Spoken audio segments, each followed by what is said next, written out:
All right, joining us now, Congressman Mo Brooks, Republican from Alabama. Congressman, who's running the show? Because that's a direct contradiction between the President, Commander-in-Chief, and his top military guy. Well, before I get into that, I just have one question. Who is that guy masquerading as Art Laffer? Yeah, really? I mean, really? You got it. I mean, I was shocked. He says, yeah, I was shocked when he said that, but thanks for pointing that out. I was too. So who's in charge, President? Technically, the Commander-in-Chief is the President of the United States, so he is in charge. Whether he listens to his advice and counsel of what is now his fourth Secretary of Defense or the Chairman of the Joint Chiefs of Staff, well, that's up to the President to decide. But he is the Commander-in-Chief.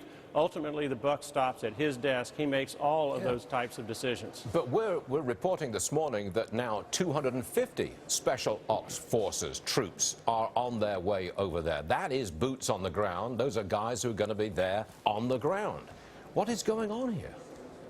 Well, apparently the President of the United States is starting to recognize the threat that the Islamic State has, not only for the Middle East or with Boko Haram, one of its subdivisions, if you want to call it that, in Africa, but we've seen its outreach to Paris. We've also seen the Islamic State's ability to recruit and infiltrate here in the United States of America. So perhaps, hopefully, the President of the United States is starting to recognize the seriousness of the situation and is acting accordingly.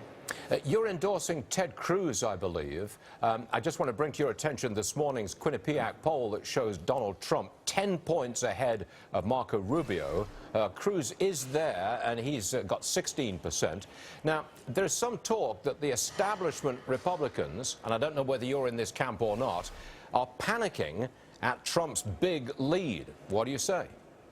Well, no, I'm not panicking. I think that Donald Trump is really playing a significant and positive role in this Republican primary process.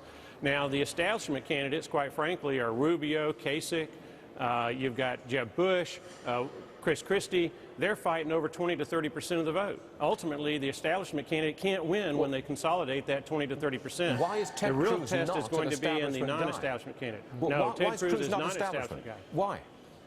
Why? Because the positions he has taken that clearly delineate that he is different than the leadership of the House, the leadership of the Senate, and the leadership of the Republican National Committee.